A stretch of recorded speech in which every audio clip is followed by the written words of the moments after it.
Damai sejahtera Allah yang melampaui segala akal, itulah yang memelihara hati dan pikiranmu di dalam Kristus Yesus Tuhan kita. Amin. Bapak, Ibu, saudara-saudari terkasih dalam nama Tuhan kita Yesus Kristus, selamat bertemu kembali dengan YouTube Abi Ministry. Pada kesempatan kali ini kita dipersatukan melalui firman Tuhan yang menjadi khotbah di Minggu Estomihi, yang artinya engkau bukit batuku dan pertahananku. Pada tanggal 19 Februari tahun 2023, yang tertulis di 2 Petrus 1 ayat 16 sampai 21, demikian pembacaan firman Tuhan. Nubuat tentang kemuliaan Kristus telah digenapi. Sebab kami tidak mengikuti dongeng-dongeng isapan jempol manusia. Ketika kami memberitahukan kepadamu kuasa dan kedatangan Tuhan kita, Yesus Kristus sebagai Raja, tetapi kami adalah saksi mata dari kebesarannya. Kami menyaksikan bagaimana Ia menerima kehormatan dan kemuliaan dari Allah Bapa ketika datang kepadanya suara dari Yang Maha Mulia yang mengatakan, "Inilah anak yang kukasihi, kepadanyalah aku berkenan." Suara itu kami dengar datang dari sorga ketika kami bersama-sama dengan Dia di atas gunung yang kudus.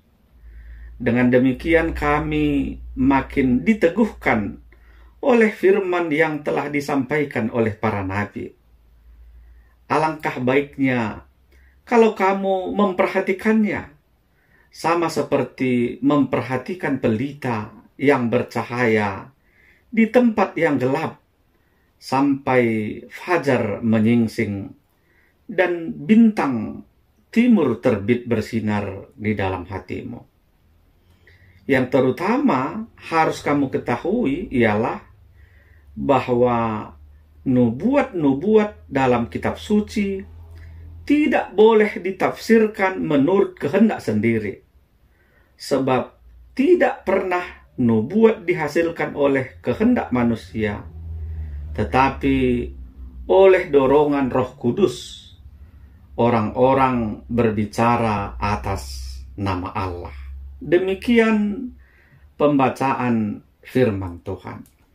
Bapak, Ibu, saudara-saudara yang diberkati oleh Tuhan Yesus Kristus, ada orang pintar yang mengatakan begini: berita hoax atau berita bohong, kalau selalu disampaikan berulang-ulang, itu bisa mempengaruhi orang untuk memahami bahwa seolah-olah berita bohong tersebut menjadi sebuah kebenaran. Akan tetapi, berita benar apabila tidak disampaikan sesering mungkin, maka itu tidak bisa mempengaruhi orang untuk mengetahuinya, untuk menerima itu sebuah kebenaran, bahkan bisa seolah-olah berita tersebut menjadi berita hoax atau berita bohong. Jadi artinya itulah perlunya agar kita perlu menyampaikan kebenaran kepada orang yang pantas untuk menerima kebenaran tersebut. Saudara-saudara, hari-hari kita terakhir ini, setiap hari seringkali kita tidak bisa membedakan apakah berita-berita yang kita terima itu adalah berita hoax atau itu berita benar. Dan ada banyak orang tidak bisa lagi membedakan apakah itu berita benar atau sebaliknya itu adalah berita bohong. Dan celakanya, ada banyak orang tidak lagi mempertimbangkan tentang kebenaran, apakah itu benar atau tidak, Tapi seringkali secara cepat-cepat, tanpa berpikir panjang, tanpa mencari kebenaran atas berita yang diterimanya, dengan membagikannya, sehingga orang lain juga termakan berita bohong tersebut. Untuk itu saudara-saudara, yang perlu kita pahami adalah bagaimana di tengah-tengah kehidupan kita di hari-hari ini, kita semakin cermat, semakin bijak menerima berita-berita. Apakah itu dari media-media sosial, misalnya dari Facebook, dari YouTube, dari TikTok, Instagram, dan lain sebagainya. Ada banyak berita-berita yang sebenarnya tidak benar atau berita bohong. Tapi kita perlu mencari tahu dari mana sumber berita tersebut, bahkan memvalidasi sehingga kita tidak cepat-cepat menyebarkannya kepada orang lain. Dan ketika itu kita lakukan, bisa saja itu mempengaruhi orang untuk juga menerima berita tidak benar, atau bahkan kita bisa terjerat hukum oleh perbuatan yang demikian. Saudara-saudara, apakah hubungan hal tersebut dengan khotbah kita hari ini? Surat 2 Petrus ini ditujukan kepada jemaat Kristen mula-mula. Dituliskan oleh Petrus, dan tujuannya adalah untuk menangkal berita hoax yang disebarkan oleh ajaran-ajaran palsu, guru-guru palsu ketika itu, yang mengatakan bahwa Tuhan Yesus tidak akan datang kedua kali. Bahwasanya ajaran yang sebelumnya yang disampaikan oleh rasul-rasul itu menjadi diragukan oleh ajaran-ajaran guru-guru palsu ketika itu. Dan untuk menangkal berita tersebut yang meragukan tentang ajaran Kristus, bahkan meragukan tentang kedatangan Yesus yang kedua kali, itulah sebabnya Rasul Petrus di akhir hidupnya menyampaikan tentang berita sukacita ini, firman Tuhan ini, tentang sebuah kesaksian bagaimana seorang murid langsung Tuhan Yesus yang menyaksikan pengajaran yang telah disampaikan oleh Tuhan Yesus, yang langsung melihat bagaimana Yesus melayani, menyembuhkan orang sakit, bahkan menghidupkan orang mati, dan seluruh pelayanannya itu mau disampaikan di tengah-tengah gempuran ajaran-ajaran palsu ketika itu. Saudara-saudara, bahkan dikatakan tadi di ayat 16 itu, kami tidak mengikuti dongeng-dongeng isapan jempol manusia. Ketika kami memberitahukan kepadamu kuasa dan kedatangan Tuhan kita Yesus Kristus sebagai Raja, tetapi kami adalah saksi mata dari kebesarannya. Saksi mata yang menyaksikan langsung tentang kehidupan dan pengajaran Yesus.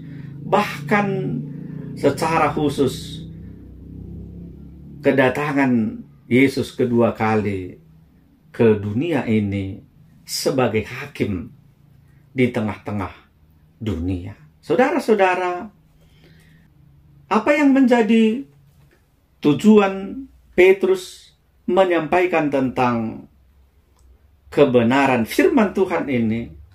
Pertama-tama, saudara-saudara, agar anak-anak Tuhan tidak goyah dengan ajaran-ajaran palsu di tengah-tengah kehidupan kekristenan kita hari ini. Apakah ajaran-ajaran palsu itu masih ada? Seperti di tengah-tengah kehidupan gereja mula-mula ketika itu. Sesungguhnya saudara-saudara, sampai hari ini ada banyak ajaran-ajaran palsu yang meragukan tentang Kristus. Ada banyak ajaran-ajaran palsu yang meragukan tentang keselamatan yang dinyatakan oleh Tuhan Yesus Kristus. Itulah sebabnya di 2 Petrus 2 ayat 3 disampaikan, dan karena serakahnya guru-guru palsu itu akan berusaha mencari untung dari kamu dengan cerita-cerita isapan jempol mereka. Tetapi untuk perbuatan mereka itu hukuman telah lama tersedia dan kebinasaan tidak akan tertunda. Guru-guru palsu akan menerima hukumannya. Tapi sebagai anak-anak Tuhan, kita tidak boleh goyah akan ajaran-ajaran palsu itu yang sampai hari ini masih berseliweran di mana-mana, mempengaruhi iman kekristenan kita. Bahkan di Matius 7 ayat 15 dikatakan, waspadalah terhadap nabi-nabi palsu yang datang kepadamu dengan menyamar seperti domba, tetapi sesungguhnya mereka adalah serigala buas. Kita diharapkan dengan bijaksana bisa membedakan, walaupun dia datang seperti domba penuh kelembutan dan lain sebagainya, tapi sesungguhnya ketika mereka mengajarkan hal-hal yang menggoyahkan iman kita, sesungguhnya itu adalah ibarat serigala yang buas yang akan mempengaruhi iman kepercayaan kita. Yang kedua, Bapak, Ibu, Saudara-saudara, anak-anak Tuhan harus menjadi saksi tentang kemuliaan Kristus dan kedatangannya sebagai Raja yang mulia. Kita melihat Rasul Petrus yang langsung menyaksikan tentang kehidupan Yesus dan menuliskannya kepada kita hari ini di dalam Alkitab. Apa yang kita baca itu harus benar-benar menumbuhkan iman kepada kita, sehingga melalui firman Tuhan yang kita baca itu, kita juga bisa menjadi saksi atas kemuliaan Kristus dan juga bersaksi akan kedatangan Tuhan Yesus kedua kali sebagai Raja yang mulia. Untuk itu, saudara-saudara, seperti firman Tuhan yang tertulis dalam Kisah Para Rasul 22 ayat 15 mengatakan, sebab engkau harus menjadi saksinya terhadap semua orang tentang apa yang kau lihat dan yang dengar. Tentu hari ini kita tidak lagi melihat Tuhan Yesus, mendengar dia langsung mengajari seperti kepada murid-muridnya ketika itu. Tapi kita bisa mendengar pengajarannya melalui firman Tuhan, melalui Alkitab, melalui khotbah-khotbah yang disajikan kepada kita. Dan sebagai orang beriman, sebagai pengikut Kristus, kita harus menyaksikannya di dalam kehidupan kita. Yang ketiga, Bapak, Ibu, Saudara-saudara, tujuan Petrus menuliskan firman Tuhan ini agar iman kita semakin teguh. Di Yohanes pasal 16 ayat 33 dikatakan, semuanya itu kukatakan kepadamu, supaya kamu beroleh damai sejahtera dalam aku. Dalam dunia kamu menderita penganiayaan, tapi kuatkanlah hatimu. Aku telah mengalahkan dunia. Demikian firman Tuhan Yesus Kristus. Di tengah-tengah hidup kita hari ini, pengajaran-pengajaran palsu, penganiayaan iman, itu merupakan bentuk tekanan iman di tengah-tengah kesaksian iman kita hari ini. Tapi walaupun kita menghadapi hal yang demikian, kita tidak boleh menjadi lemah iman kita harus semakin teguh untuk menyaksikan Kristus di tengah-tengah kehidupan kita. Yang keempat, Bapak Ibu Saudara-saudara, firman Tuhan adalah pelita yang bercahaya dalam kegelapan. Walaupun banyak ajaran-ajaran palsu, walaupun banyak ajaran-ajaran sesat, tapi kita harus senantiasa memegang teguh firman Tuhan sebagai pelita yang menerangi kehidupan kita. Pelita di tengah-tengah kegelapan. Kalau kita berjalan dalam kegelapan, kalau tidak ada terang, maka kita tidak bisa sampai ke tujuan kita dengan baik. Tapi kalau ada pelita, kalau ada cahaya, maka itu bisa menghantar kita untuk boleh sampai kepada tujuan yang sudah kita rencanakan. Saudara-saudara, tema khotbah kita hari ini adalah Yesus, Sang Raja yang Maha Mulia. Yesus Sang Raja yang Maha Mulia itu harus senantiasa menjadi terang di tengah-tengah kehidupan kita, menjadi pelita di tengah-tengah kehidupan kita, sehingga kegelapan bisa kita lalui dengan baik. Ada sebuah ilustrasi bagaimana Yesus harus sebagai terang dalam hidup kita, yaitu ilustrasi tentang obor di malam hari. Obor itu biasanya ketika zaman belum secanggih ini, ada penerang yang bisa menyimpan arus seperti senter saat ini misalnya. Dulu obor itu terbuat dari, ada yang dari bambu, ada yang dari botol dan lain sebagainya, yang dimasukkan minyak tanah atau bisa solar, dibuat sumbunya sehingga dia bisa dinyalakan sebagai obor untuk penerang di malam hari. Biasanya ketika kita mau melewati tempat yang gelap, harus ada obor. Saudara-saudara, obor itu ketika dia menyala dan menerangi sekelilingnya, maka jalan akan terang untuk kita lalui. Tapi ada sebuah hal yang perlu kita pahami. Biasanya, kalau obor itu kita letakkan di depan kita, maka bayangan kita akan ke belakang. Tapi kalau obornya di belakang, maka bayangan kita akan ke depan, sehingga terhalanglah jalan kita.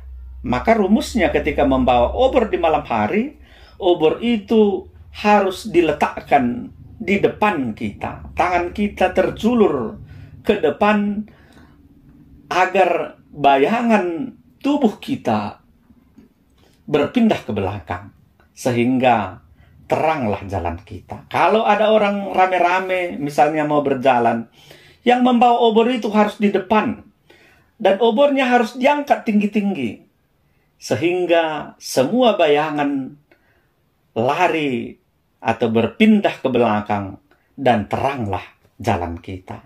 Kalau yang membawa obor itu di belakang, sama saja jalan menjadi gelap, karena bayangan akan berpindah ke depan. Apa yang mau disampaikan Bapak Ibu Saudara-saudara? Kristus sebagai terang, sebagai pelita di tengah-tengah kehidupan kita.